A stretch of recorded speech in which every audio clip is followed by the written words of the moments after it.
Let's talk about the FUT Depression, an ongoing problem that's been happening for a couple FIFAs now between the months of about February all the way into the end of April. During this time period, I'm sure many of you guys who have played will know, cards absolutely get destroyed in price.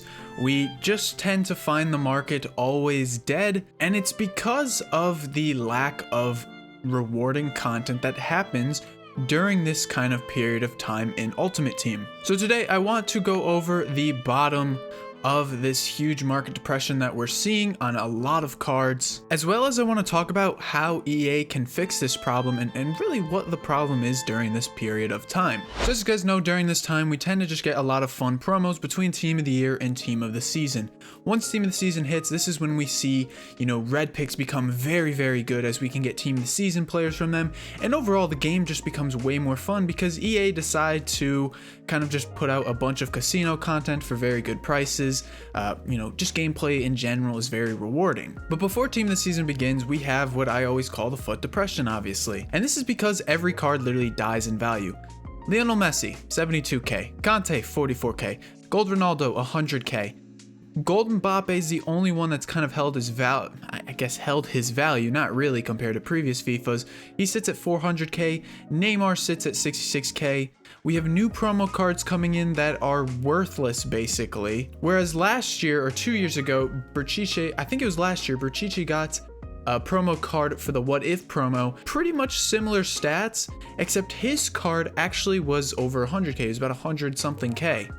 This year he's 33k, and we've seen this a lot with a lot of these kind of not so great promo cards. I mean, here we have an Ndidi card, 37k. Anyways, you guys get the point. A lot of cards are really low in price, and this has kind of been the trend throughout the whole year where everything's just been much lower than usual. And I'm not saying this is actually a bad thing considering that, you can buy cards for very cheap, and a lot of you guys can use all these different cards that are actually pretty decent. The main problem I have with it is, of course, team value decay.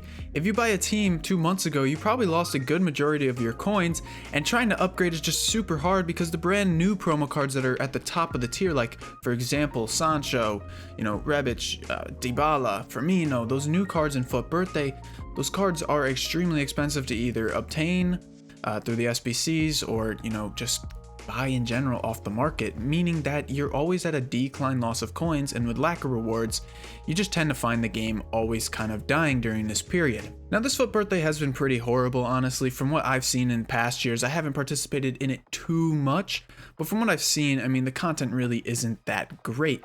But I do actually see something interesting during this period, and that's the amount of transfers on the market. We have 1.7 million transfers on Xbox, something we haven't seen in a long time, and I know the PlayStation ones are up as well. And usually when we start to see the transfers coming back in, this is when we start to see the game kind of liven back up, and this is usually much later. It usually happens in around mid-April, and that's usually a good indication that you guys can kind of just buy any card you want in the game, because majority of the cards actually go up as a huge, player base kind of returns for the Team of the Season period. For example, let's look at the period for Kylian Mbappe during kind of Team of the Season. So he's actually about the same price he is right now. The only hold that value from last year. But look what happened once the transfer started rocking up this card kind of stays very flat.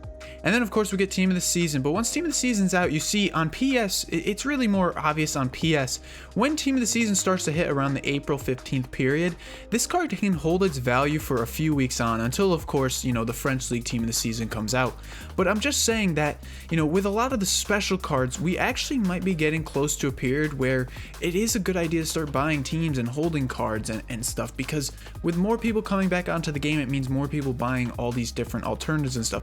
This is a much more clear example of what I'm trying to state here, but watch what happens once Team of the Season begins. Once that kind of time comes in, and this is when Team of the Season was announced last year, around this late April stage, beginning of May. Watch what happens to his card. It literally stays up the entirety of the Team of the Season promo, and that's what's going to happen to a lot of these new special cards. Now, I'm not saying Team of the Season's coming early, of course, but this is when we saw a huge kind of injection of transfers coming into the market. So really, it's actually probably a very good idea for you guys to start slowly buying into some of those players that you've really kind of wanted, but you're afraid to jump in because of course, you know, the market kind of keeps dropping. Now, of course, the best investments to do right now is, of course, any fodder that's super low. And that's the best way to make coins in this game during this FUT depression kind of time. Fodder, fodder, fodder, fodder. It'll be the best investment you can make for literally the remainder of the year. But as far as teams go, it might be, you know, kind of time to buy soon. Now, what's the problem with this? How come we always tend to see the same thing happen every year, where this February to April period is just literally so horrible for the market, for just the game itself, and quite simply, it's just the lack of rewarding gameplay. And not to mention the kind of repetitiveness of this gameplay. It's been the same thing for years, just FUT champs on the weekend, div rivals during the week, and that's it. There's nothing new, nothing fresh in this game. I don't even want to rant about it because it's just FIFA. But this is the FUT depression, and unfortunately we are in the middle of it, but it is going to end soon. Stick to your fodder. Team of the season's coming. Thanks for watching. I'll see you next time, guys. Peace.